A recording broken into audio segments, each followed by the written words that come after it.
Hello friends, अनूठी में आपका स्वागत है।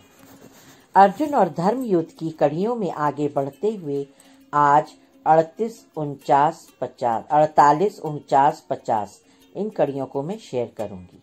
श्री भगवान अर्जुन को कर्म का ज्ञान दे रहे हैं और ये कर्म वो हैं जो हर पल, लम्हा, हर सांस के साथ किसी न किसी रूप में लगातार हो रहे हैं। कर्म और कर्म की गति को जान लेना हर जीव के वश में नहीं होता है और जो इस भेद को जान तो लेते हैं वो मुक्त हो जाते हैं। शास्त्रों में जो ब्रह्म ज्ञान से वर्णित कर्मों के अनुसार कर्म करता है वो जीव सही मायने में शरीर और आत्मा से कर्म करता है। जीव जन्म से ही जो कर्म कर रहा है शरीर और इंद्रियों के द्वारा वो कर्म ही हैं और यही संचित कर्म होते जाते हैं जो इस वर्तमान जन्म में जुड़ते हुए कर्म होते जाते हैं। जो मन और विचारों द्वारा या प्रकृति द्वारा स्वयं ही संपादित होते रहते हैं उन्हें विकर्म कहते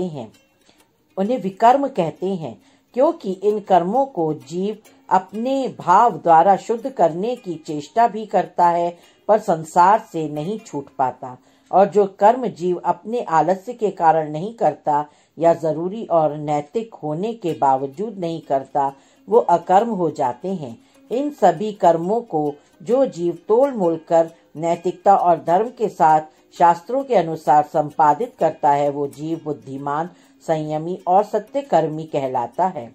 श्री भगवान कहते हैं कि सभी कर्म होते जाते हैं और प्रवृत्तियों के अनुसार होने ही हैं, पर जो जीव पूर्णतया श्री भगवान को समर्पित हो जाता है और जिसे ब्रह्म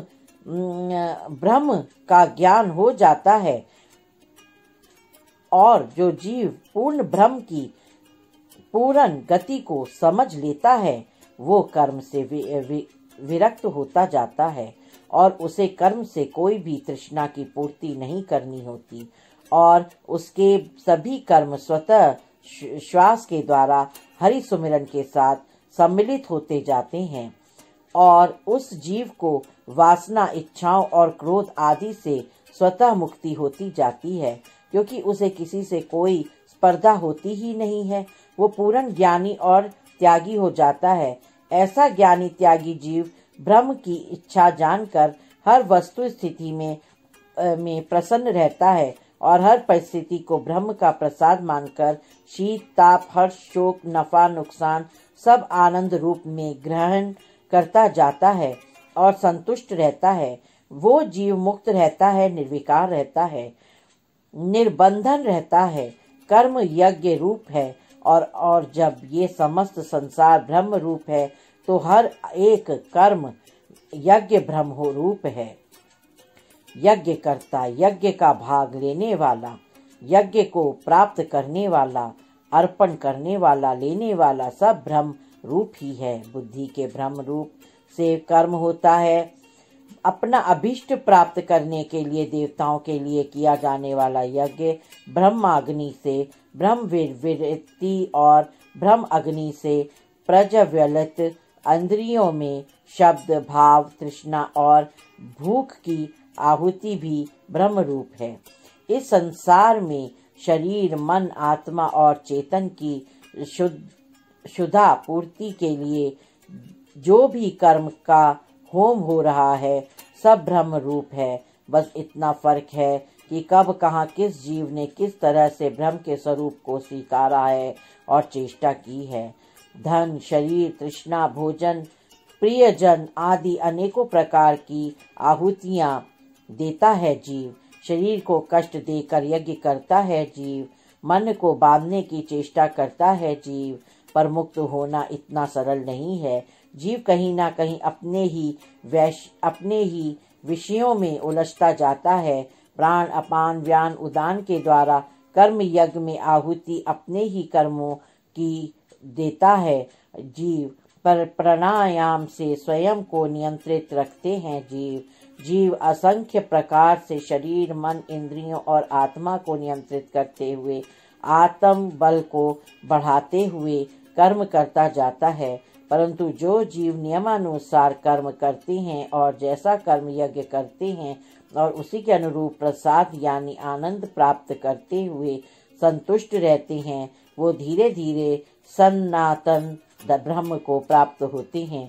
इसको जानते हुए अपने कर्मों को श्रेष्ठ से अधिक श्रेष्ठ करते जाना चाहिए और ब्रह्म को जानते हुए श्रेष्ठ कर्म करने चाहिए। श्री भगवान कहते हैं कि कोई भी दान कितना भी बहुमूल्य क्यों ना हो, पर यदि वो दान पूर्ण ब्रह्म ज्ञान से प्रेरित होकर नहीं किया गया है, यानी उस दान जरा सा से भी आसक्ति का भाव है या स्वार्थ का या अन्य कोई भी निम्न भाव निहित है, तो वो दान भी कभी भी धर्मपूर्ण परिणाम नहीं देगा।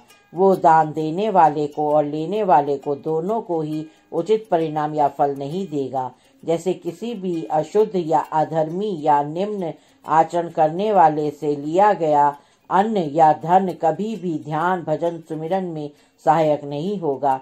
श्री भगवान कहते हैं कि जो जीव अश्रद्धा, अज्ञान और शंकित दृष्टि के कारण पूर्ण समर्पण नहीं करता और सही का कर्म नहीं करता है, वो ना तो इस संसार का सुख ले पाता है और ना ही परलोक में आनंद ले पाता है। जिस प्रकार दहलीज पर खड़ा व्यक्ति आगे नहीं बढ़ता भय और शंकित दृष्टि के कारण, और वो व्यक्ति ना तो अगले दरवाजे के बाहर का नया उजाला देख पाता है और ना ही पीछे के अंधकार के कारण उसी प्रकार का कारण भी नहीं कुछ देख पाता है। उसी प्रकार जो जीव पूर्ण ज्ञान प्राप्त नहीं करता और पूर्ण समर्पण ईश्वर के प्रति नहीं करता, वो कहीं का नहीं रहता और बीच में त्रिशंकु की भांति लटका रह जाता है।